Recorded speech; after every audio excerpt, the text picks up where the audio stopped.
Yes, that was Pictures of Matchstick Men by Status Quo.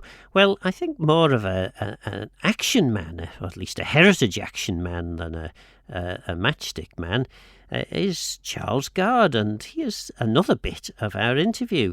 And yes, we're getting onto reasonable good form, although I'm not sure that the microphone connection was quite right still on this. So we've moved from St John's to Peel. Maybe just about make out a few seagulls chattering in the background. And why are we here? Well, one of the buildings on the list to be registered, proposed, is the former railway station, which now forms part of the House of Manannan. And what we're standing here next to is the water tower in part of the old station. And 2 years ago, we celebrated 150 years of the Douglas to Peel line. So 1873, the first steam train chugged in, and now we've got these lorries going past, but in those days it was all horses or steam. With a handsome supply of scallops on the back, I noticed.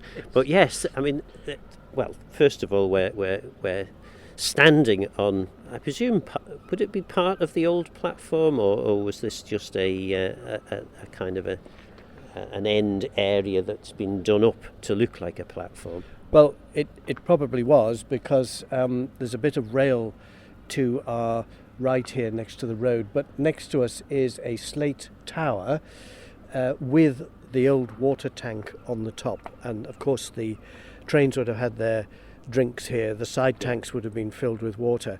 Now, there are quite a few of these tanks around on the current Douglas to Port Erin line, and they're big iron tanks.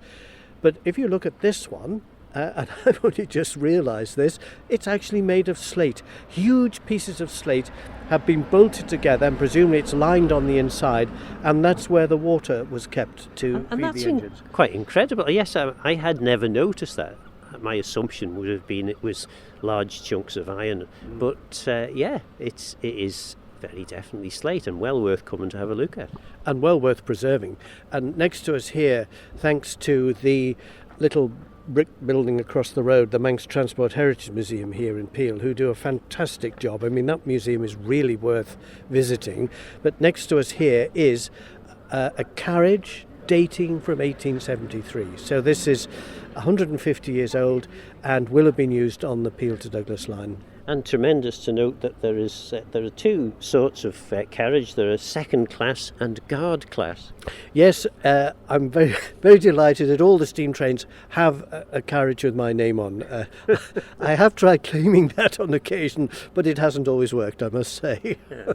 But yes, I mean, it is quite something to see this tower and the setting and the railway line left in position so that we can actually see what the place would have looked like, and sadly it closed. Well, I don't know. Do we know when it closed? The branch to Peel. Certainly, it was open in 1873. Well, there was that period of decline in the 60s, and the actual station here closed in 1965, and it was reopened. You remember? Was it Lord Ailsa tried to buy it and do it all again, but all services ceased in 1969. And just behind us here is Moore's Kipper Yard. I think at the end of the building there was a window, and the early morning train leaving Peel would stop there, and boxes of freshly smoked kippers would be put onto the train, which arrived in Douglas in time to get the 9 o'clock steam packet sailing to Liverpool. And at lunchtime in Liverpool, you could buy freshly smoked Manx kippers. That's how it worked. Fantastic. As Manx has a kipper bap on the breakwater at Peel, Manx Radio.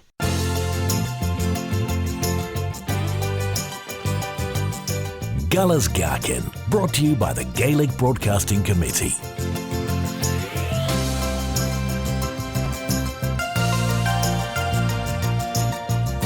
Radio Manannan. Well, we'll hear more from Charles shortly, but that little jingle there gave us an indication that it's time for a Manx track, and we're going on this occasion with Hiding in the Woods by Skeel.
Gala's Gaccan, brought to you by the Gaelic Broadcasting Committee.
For much of the time that the railway was in existence, it was the primary way in which you got goods around the island.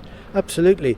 It was freight, it was livestock, of course, and there was an enormous system. The railwork, as you know, going up to Foxdale for the mines and all sorts of things. The modern additions were standing actually in the shadow of the lovely new tower in Peel, of the diesel-powered engines for the power station. And you notice one of the little chimneys on the top, which was blown over in the storm, is still hanging precariously over the edge of it. That was put up in a few days. There was, is it called slip concrete? The whole thing went up between Friday and Tuesday. I remember coming to Peel on one day and it wasn't there, and I came back 4 or 5 days later and it was there. It was an absolute shock, and it certainly does not reflect the elegance of the round tower on Peel Castle, and I think it looks awful, but you know, it has to be there, I suppose. It is our backup power, isn't it? Yes, absolutely, and we do need to have modern additions to the world in which we live, I guess. But yes, it is quite an amazing sight. I mean, we were talking there about the things that used to be transported. My dad tells wonderful tales about getting the train from, well, apparently it was Colby if he was up in reasonable time, but Ballabeg, he could just about, if he saw the train or heard the train leaving Colby, he could get on his push bike and cycle to Ballabeg just in time to get the train in time to start school in Douglas. And of course the Northern Line would collect, I presume, the MHKs. They'd stop at Bishop's Court and collect the bishop and come in to the end of Athol Street and a short walk along to Legislative Buildings, and the Southern train would bring all the MHKs in as well. So there was that. There were the tourists, but of course it was definitely a commuter in those days, the way to travel. And of course now the route from Douglas to Peel has been converted into the Steam Heritage Trail, which, whilst it's not got trains running on it, at least it is now open to the public, and it's quite a fantastic facility. I use it very frequently on my electric bicycle, but certainly going along there in spring with all the hawthorn out and then the irises come up in the fields nearby, it's just fabulous, and you think, what a wonderful journey this must have been. I did go on it as a boy. My dad took me on it in the 60s, and there is some film of it somewhere that I must get digitised and have a look at. But it was a fantastic trip. It was gorgeous. I need a little time to think it over. I need a little space just on my own. I need a little time to find my freedom. I need a little. Funny how quick the milk turns sour, isn't it? Isn't it? Your face has been looking like that for hours, hasn't it? Hasn't it? Promises, promises turn to dust. Wedding bells just turn to rust. Trust into mistrust. I need a little room to find myself. I need a little space to work it out. I need a little room all alone. You need a little room for your big head, don't you? Don't you? You need a little space for 1,000 beds, won't you? Won't you? Lips said promise, feel the worst. Tongue so sharp, the bubble bursts. Just into unjust.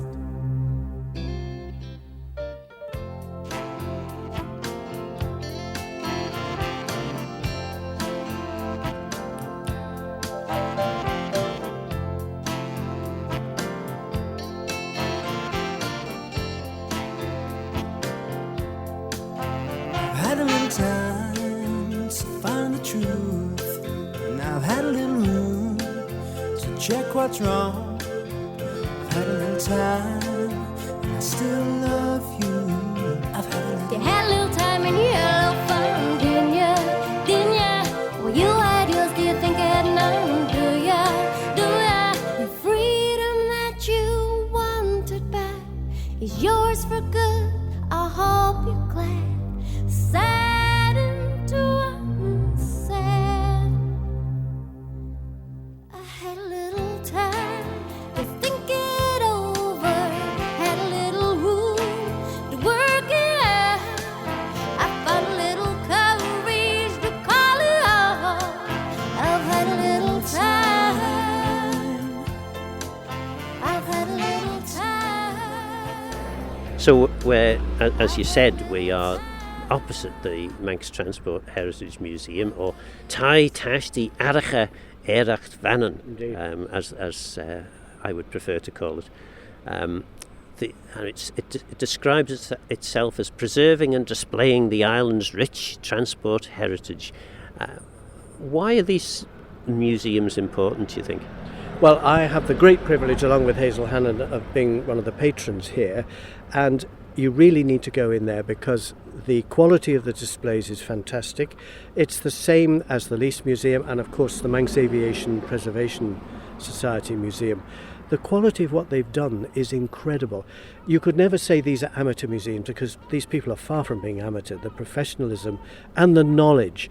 And museums like the Lease and here in Peel are wonderful for a local community because when people are clearing houses or people get old and they want to get rid of stuff that their children aren't interested with but are essential for their life in the town, they have somewhere to put them. They're preserved, they're displayed, and it tells you the history of the area, and I think they're extremely valuable.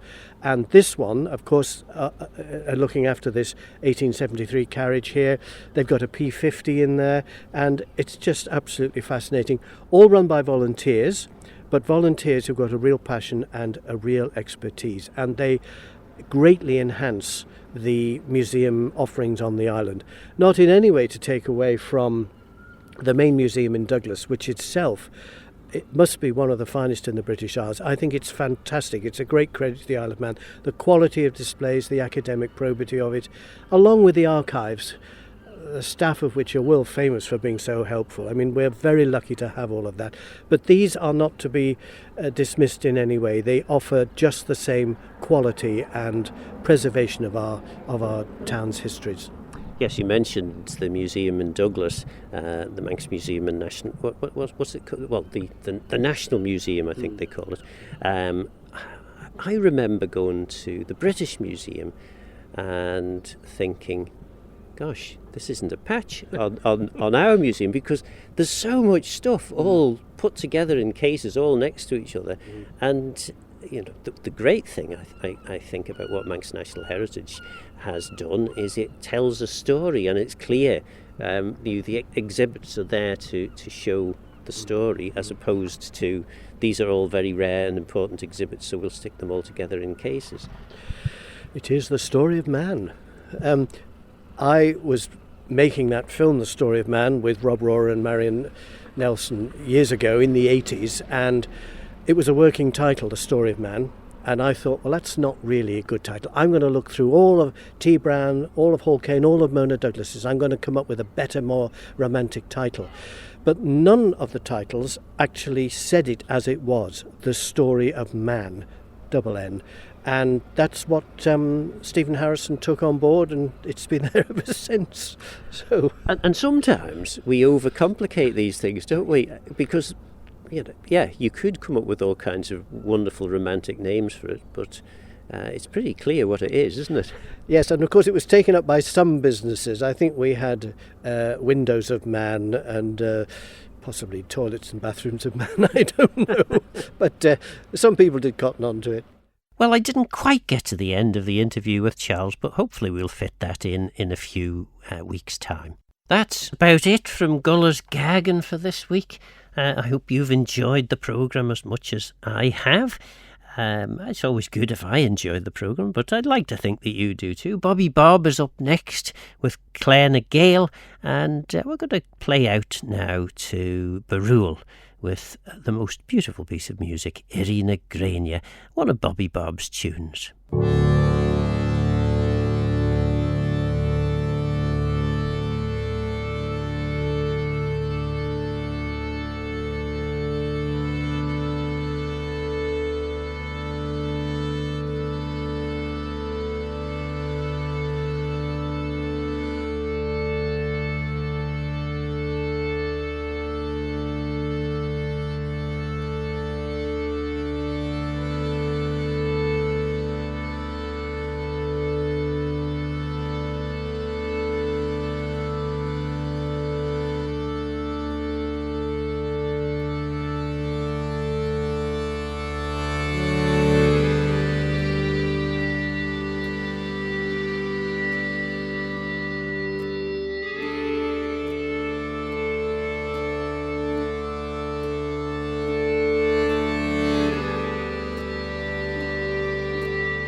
Thank you.